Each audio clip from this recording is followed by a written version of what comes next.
حضرت امام حسین شہید کر دیے گئے، ان کا خاندان شہید کر دیا گیا. صرف 14 سال کے امام زین العابدین رضی اللہ تعالی عنہ اس حادثے میں، اس واقعہ میں جو ہے وہ بچے.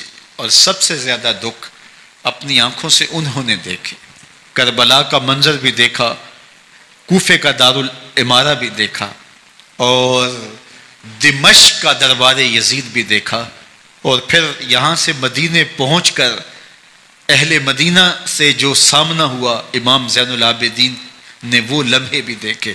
کہتے ہیں اس واقعہ کربلا کے بعد حضرت امام زین العابدین کبھی ہنسے نہیں تھے. جب بھی پانی پینے لگتے تو رو پڑتے، انہیں شاید سکینہ کی پیاس یاد آ جاتی تھی. امام زین العابدین کا رنگ زرد ہو جاتا جب کربلا کی یاد آتی، اور بسا اوقات شہر سے وحشت ہونے لگتی اور دور باہر نکل جاتے اور جا کر کے وہاں خیمہ گاڑ لیتے اور مہینہ مہینہ وہاں ذکر و فکر اور عبادت میں لگے رہتے.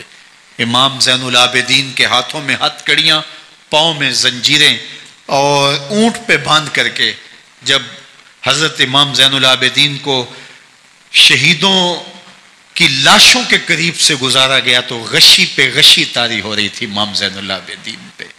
اور وہ گھڑیاں بھی امام زین العابدین پر کتنی دردناک تھیں کہ جب شہزادیاں اونٹوں کے ساتھ باندھی گئی تھی اور امام زین العابدین اپنے بابا کا سر اپنے سامنے چلتا ہوا دیکھتے تھے. اور یہ دردناک لمحے کہ جب رات کی گھڑی آئی تو زینب سلام اللہ علیہ نے دیکھا کہ زین العابدین کے آنسو نہیں تھمتے اور ان کو غشی پہ غشی آتی ہے، تو وہ آگے بڑھ کے ان کو اپنی آغوش میں سمیٹتی ہیں اور کہا زین العابدین کیا ہوا؟ کہا کہ پھپھو جان اگر ہو سکے تو بابا کا سر کچھ دیر کے لیے میری گود میں نہیں آ سکتا ہے. وہ وقت بھی امام زین العابدین پہ آتا ہے جب زخم اور درد اور دکھ حد سے تجاوز کرتے ہیں تو زین العابدین مدینہ کی طرف منہ کر لیتے ہیں اور حضور کی بارگاہ میں ہوا کے ہاتھوں پیغام بھیجتے ہیں. ان نلتا یا ریح الصبا یومن الی ارض الحرمی بلغ سلامی روزتن فیہا النبی المحترمی یا رحمتا للعالمین ادرک لزین العابدی محبوس عید الظالمی فی الموکب والمزدحمی. امام زین العابدین نے یہ سارا دردناک منظر اپنی آنکھوں سے دیکھا اور یہ سارے دکھ سہے. امام زہری کہتے ہیں کہ ولید کے زمانے میں دوبارہ امام زین العابدین کو پکڑ لیا گیا اور ان کے ہاتھوں میں دوبارہ ہتھ کڑیاں اور پاؤں میں بیڑیاں ڈال دی گئیں. میں ملنے گیا تو جو ہی امام کے ہاتھوں میں ہتھ کڑیاں دیکھی تو میرا دل ڈولنے لگا اور میری آواز گلے میں دب گئی اور آنسو تھے کہ تھمتے نہیں تھے. تو امام زین العابدین نے مجھے دیکھا تو مجھے تسلی دیتے ہوئے کہا زہری کیا ہوا تمہیں؟ تو میں نے کہا حضرت کربلا میں تھوڑے دکھ دیکھے تھے اور اب یہ حالت مجھ سے دیکھی نہیں جا رہی. تو امام زین العابدین نے ان زنجیروں کو اور ان ہتھ کڑیوں کو جن سے آپ جکڑے گئے تھے جھٹکا دیا، لوہے کی زنجیریں ٹوٹ گئیں. کہا زہری ہم اللہ کی تقدیر پہ راضی ہیں ورنہ یہ زنجیریں کیا ہوتی ہیں. امام زین العابدین کو اللہ نے عزتوں سے نوازا تھا، ہر دور کے حق میں وقت ڈرتے تھے اور ان کی عزت سے حسد کرتے تھے. ولید بن عبد الملک بنو امیہ کا بڑا تگڑا حکمران گزرا ہے. ایک دن طواف کرتے کرتے حجر اسود کے سامنے آیا، اس کے دل میں آیا کہ میں حجر اسود کو بوسہ کروں، لیکن رش اتنا تھا کہ آگے بڑھنے کی ہمت نہ ہوئی اور پیچھے ہٹ کے کھڑا ہو گیا کہ رش کم ہوتا ہے تو میں حجر اسود کو چومتا ہوں. اتنے میں امام زین العابدین رضی اللہ تعالی عنہ وہ بھی طواف کرتے کرتے حجر اسود کے قریب آئے.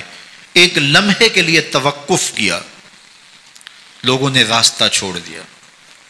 امام زین العابدین آگے بڑھے، حجر اسود کو چوما، پھر آگے بڑھ گئے.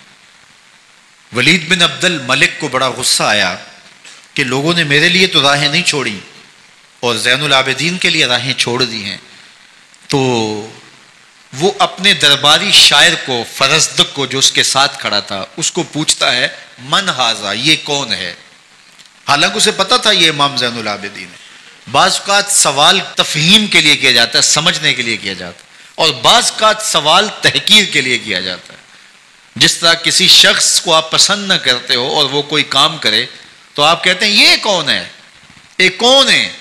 تو اس نے کہا من ھذا، یہ کون ہے؟ اب فرزدق شاعر تھا اور درباری شاعر تھا، اسے اچھی طرح پتا تھا کہ من ھذا سے بادشاہ کیا سننا چاہتا ہے، لیکن آج اس کی غیرت ایمانی جاگ گئی۔ بادشاہ نے کہا من ھذا، یہ کون ہے؟ تو فرزدق نے بادشاہ کی آنکھوں میں آنکھیں ڈال کے کہا بادشاہ تو نہیں جانتا یہ کون ہے؟ اس کو تو بطحا کے سنگ ریزے بھی جانتے ہیں، اس کو تو زمین والے بھی جانتے ہیں، آسمان کے فرشتے بھی جانتے ہیں۔ یہ فاطمہ کا بیٹا ہے، یہ علی کا شہزادہ ہے، یہ رسول اللہ کا نواسہ ہے۔ تیرا من ھذا کہنا اس معرفہ کو نکرا نہیں کرے گا، یہ کل بھی معرفہ تھا، یہ آج بھی معرفہ ہے۔ کھڑے کھڑے امام زین العابدین کی شان میں ایک طویل قصیدہ لکھ دیا۔ بادشاہ تو اس سے کچھ اور سوچ رہا تھا، الٹ ہو گیا، اس نے ایک فرزدق کو جیل میں ڈال دیا۔ امام زین العابدین کو پتا چلا، آپ نے اشرفیوں کی 2 تھیلیاں خادم کے ہاتھ بیچی کہ ہماری وجہ سے تمہارے اوپر یہ افتاد پڑی ہے۔ تو اس نے تھیلیاں قبول کی، چوما آنکھوں سے لگائیں اور پھر خادم کے ہاتھ میں دیتے ہوئے کہا امام کو میرا سلام دے دینا اور کہنا حضرت ساری زندگی نے ٹگوں کے لیے، ان پیسوں کے لیے، اشرفیوں کے لیے شاعریاں کی ہیں، یہ جو میں نے قصیدہ لکھا ہے آپ کے نانا کی شفاعت کے لیے لکھا ہے۔